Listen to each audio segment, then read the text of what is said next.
DK brothers ವಿರುದ್ಧ BJP ಶಾಸಕ Munirathna war ಸಾರಿದ್ದಾರೆ. DK ಸಹೋದರರ ಮೇಲೆ ಮುನಿರತ್ನ ಆರೋಪಗಳ ಮೇಲೆ ಆರೋಪ ಮಾಡುತ್ತಿರುವುದಕ್ಕೆ ಸುರೇಶ್ ಇದೀಗ ಕೆಂಡ ಕಾರಿದ್ದಾರೆ. ಮುನಿರತ್ನ ಆರೋಪಗಳಿಗೆ ಮಾಜಿ ಸಂಸದ ಡಿಕೆ ಸುರೇಶ್ ದಾಖಲೆಗಳ ಸಮೇತವಾಗಿ ಜಾತಕವನ್ನ ಬಿಚ್ಚಿಟ್ಟಿದ್ದಾರೆ.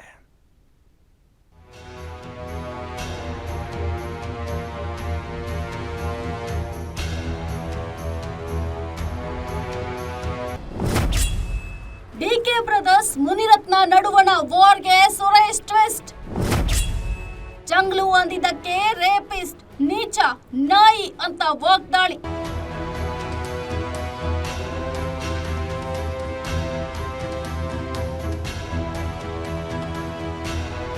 ರಾಜ್ಯ ರಾಜಕಾರಣದಲ್ಲಿ ಡಿಸಿಎಂ ಡಿಕೆ ಬ್ರದರ್ಸ್ ಮತ್ತು ಬಿಜೆಪಿ ಶಾಸಕ ಮುನಿರತ್ನ ಮಧ್ಯದ ವಾರ್ ಇದೀಗ ಮತ್ತಷ್ಟು ಜೋರಾಗಿದೆ. ಮೊಟ್ಟೆದಾಳಿ, ರೇಪ್ ಕೇಸ್, ಆಣೆ ಪ್ರಮಾಣ, ಕೊಲೆಗೆ ಸುಪಾರಿ, ಹೀಗೆ ಒಂದಲ್ಲ ಒಂದು ಆರೋಪ ಮಾಡ್ತಾನೆ ಬರ್ತಿದ್ದ ನಾಯಕರು ಇದೀಗ ಅವರ ನಡುವಿನ ವಾರ್ ಮತ್ತಷ್ಟು ತಾರಕಕ್ಕೇರಿದೆ. ಅವನು ಯಾವನೋ ಒಬ್ಬ ಜಂಗ್ಲು ರಾಜ್ಯಪಾಲರಿಗೆ ಅರ್ಜಿ ಕೊಟ್ಟವನೇ ಅಂತ ಡಿಸಿಎಂ ಡಿಕೆ ಬಿಜೆಪಿ ಶಾಸಕ ಮುನಿರತ್ನ ವಿರುದ್ಧ ಪರೋಕ್ಷವಾಗಿ ವಾಗ್ದಾಳಿ ನಡೆಸಿದ್ರು.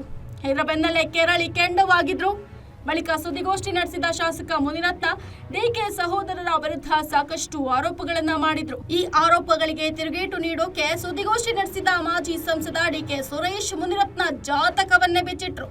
ಸಿದ್ದರಾಮಯ್ಯನವ್ರನ್ನ ಭೇಟಿ ಮಾಡೋದು, ರಾಹುಲ್ ಗಾಂಧಿನ ಭೇಟಿ ಮಾಡೋದು, ಥಟ್ಟನೆ ಅಂತ ಇದರಲ್ಲಿರೋದು ಚೆಂಗ್ಲೂನಲ್ಲಿ. ರಾಹುಲ್ ಗಾಂಧಿನ ಭೇಟಿ ಮಾಡೋದು, ಸೋನಿಯಾ ಗಾಂಧಿನ ಭೇಟಿ ಮಾಡೋದು, ನಾನು ಕಾಂಗ್ರೆಸ್ಸಲ್ಲಿದ್ದೆ ನೀವು ಸಿದ್ದರಾಮಯ್ಯನಿಗೆ ಹೇಳಿ ಅನ್ನೋದು, ಡಿ ಕೆ ಶಿವಕುಮಾರ್ಗೆ ಹೇಳಿ ಅನ್ನೋದು. ಏನಾದರೂ ಮಾಡಿದ್ದೀನಾ? ನಾನು ಮಾಡಿಲ್ವೇ? ನನಗೆ ಚೆಂಗ್ಳು ಅನ್ನೋ ಪದ ಅನ್ವಯಿಸೋದಿಲ್ವಲ್ಲ.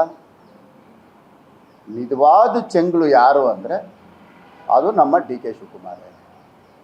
ಯಾವುದು ನಾಡುಗಳಲ್ಲಿ ರಾಜರಾಜೇಶ್ವರಿ ನಗರದ ಜನ MLA ಮಾಡಿದ್ರು, ಮಂತ್ರಿ ಮಾಡಿದ್ರು ಅಂತ ಹೇಳ್ಬಿಟ್ಟು ವಿಧಾನಸೌಧದ 3ನೇ ಮಾಡಿನಲ್ಲಿ ಒಂದು ಹೆಣ್ಣು ಮಗಳನ್ನ 5 ಬಾರಿ ಅತ್ಯಾಚಾರ ಮಾಡಿರೋದ್ರ ಬಗ್ಗೆ ರಿಪೋರ್ಟ್ಗಳಿದೆ ಇದರಲ್ಲಿ ಅಂತ ಹೇಳ.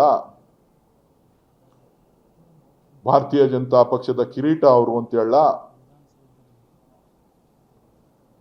ಏನಪ್ಪಾ ಅಣ್ಣ, 5 ಬಾರಿ ಅತ್ಯಾಚಾರ ಮಾಡಿದ್ದಾರೆ ಅಂತ ಹೇಳಿ ಇಲ್ಲಿ ರಿಪೋರ್ಟ್ ಇದೆಯಲ್ಲ, ಎಲ್ಲಿ ಅವನ ಆಣೆ ಪ್ರಮಾಣ ಎಲ್ಲಿ ಮಾಡಿಲ್ಲ ರೀ? ಯಾರ ಹತ್ರ ಹೋದ್ರೆ, ನಿನ್ನ ಹತ್ರ ಹೋದ್ರೆ ನಿನ್ಗೂ ಆಣೆ ಪ್ರಮಾಣ ಮಾಡ್ತಾನೆ. RR ನಗರದಲ್ಲಿ ರಸ್ತೆ ಕಾಮಗಾರಿಗೆ ಆಹ್ವಾನ ಮಾಡದೆ ಶಾಸಕನಿಗೆ ಅವಮಾನ ಮಾಡಿದ್ದಾರೆ ಅಂತ ಮುನಿರತ್ನ ಆರೋಪ ಮಾಡಿದ್ರು. ಮುನಿರತ್ನ ಆರೋಪಕ್ಕೆ ಡಿಕೆ ಸುರೇಶ್ ಕೌಂಟರ್ ಕೊಟ್ಟಿದ್ದು, ಅವನೊಬ್ಬ ಉಚ್ಚಾಟಿತ ಶಾಸಕ, ಅವನು ರೇಪಿಸ್ಟು, ಅವನು HIV ಹರಡೋದಕ್ಕೆ ಇಂಜೆಕ್ಷನ್ ಕೊಟ್ಟವನು, ಅವನಿಗೆ ಮೊಟ್ಟೆ ಬಿದ್ದ ಬಳಿಕ ಮೆಂಟಲ್ ಆಗ್ಬಿಟ್ಟಿದ್ದಾನೆ. ಡಿಕೆ ಸುರೇಶ್ ಮುನಿರತ್ನ ವಿರುದ್ಧ ಸಾಲು ಸಾಲು ಆರೋಪಗಳನ್ನ ಮಾಡುವ ಮೂಲಕ ಅವನ ಬಗ್ಗೆ ಮಾತಾಡೋಕೆ ನಾಚಿಕೆ ಆಗತ್ತೆ ಅಂತ ಹೇಳಿದ್ದಾರೆ. ನಾನು ಶೋಲೆ ಪಿಕ್ಚರ್ ಬಗ್ಗೆ ಹೇಳ್ತಾ ಇದ್ದೀನಪ್ಪ. ಆ ಫ್ಲೆಕ್ಸ್ ನೋಡಿದಾಗ ನನಗೆ ಅನಿಸಿದ್ದು, ಒಬ್ಬರು ಗಬ್ಬರ್ ಸಿಂಗ್ ಥರನೇ ಇದ್ದಾರೆ, ಒಬ್ಬರು ಅಮಿತಾಬ್ ಬಚ್ಚನ್ ಥರನೇ ಇದ್ದಾರೆ, ಇನ್ನೊಬ್ಬರು ಹೇಮಾ ಮಾಲಿನಿ ಥರನೇ ಇದ್ದಾರೆ. ನಾನೇನು ಮಾಡಲಪ್ಪ, ನನ್ನನ್ನು ಆಹ್ವಾನ ಇಲ್ಲ. ನನ್ನ ಕ್ಷೇತ್ರದ ಕಾಮಗಾರಿ, ಸರ್ಕಾರದ ಕಾಮಗಾರಿಗೆ ಅಧ್ಯಕ್ಷ ವಹಿಸಬೇಕಾಗಿರೋದು ಒಬ್ಬ ಶಾಸಕ. ಆದರೆ ಶಾಸಕ ಇಲ್ಲ. ಇಲ್ಲಿ ಈ 70 mm ಪಿಕ್ಚರ್ ಓಡ್ತಾ ಇತ್ತು. ಅದೇನೋ ಶಿವಕುಮಾರ್ ಅವರು ಉಪಮುಖ್ಯಮಂತ್ರಿಗಳು ನನ್ನ ಕ್ಷೇತ್ರಕ್ಕೆ ಬಂದ್ಬಿಟ್ಟು ಪೋಸ್ಟರ್ ಹಾಕೋಬಿಟ್ಟು ಅದೇನೋ ಮಾಡ್ಕೊಬಿಟ್ಟವ್ರೆ. ಅವನೊಬ್ಬ ಸಸ್ಪೆಂಡೆಡ್ ರೀ, MLA ರೀ, ನಿಮ್ಗೆ ಗೊತ್ತಿಲ್ವಾ? ಅವನ್ನೇಂತಕ್ಕೂ ಕರಿಬಾರ್ದು. ಆದರೂ ಉಪಮುಖ್ಯಮಂತ್ರಿಗಳು ಗೌರವದಿಂದ ಎಲ್ಲ ಶಾಸಕರನ್ನ ಕರೆದಿದ್ದಾರೆ. ಅವನೊಬ್ಬ ಸಸ್ಪೆಂಡೆಡ್ MLA ಅನ್ನೋದನ್ನೇ ಮರ್ತ್ಬಿಟ್ಟಿದ್ದಾನೆ. ಅವನು ಯಾವುದೇ ಚಟುವಟಿಕೆಗಳಲ್ಲಿ ಭಾಗವಹಿಸಲಿಕ್ಕೆ ಅವನಿಗೆ ಅರ್ಹತೆ ಇಲ್ಲ.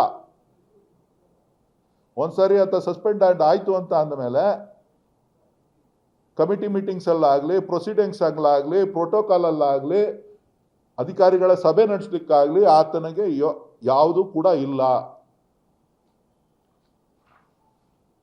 ಅವನು ಬಾಯಿಗೆ ಬರ್ತದೆ, ಏನೋ ಕರೀತಾನೆ ಮೀಡಿಯಾದವ್ರನ್ನ, ನಾನು ಮೀಡಿಯಾದವನು ಅಂತ ಹೇಳ್ಬಿಟ್ಟು ಎಲ್ಲರನ್ನೂ ಎದುರಿಸ್ತಾನೆ.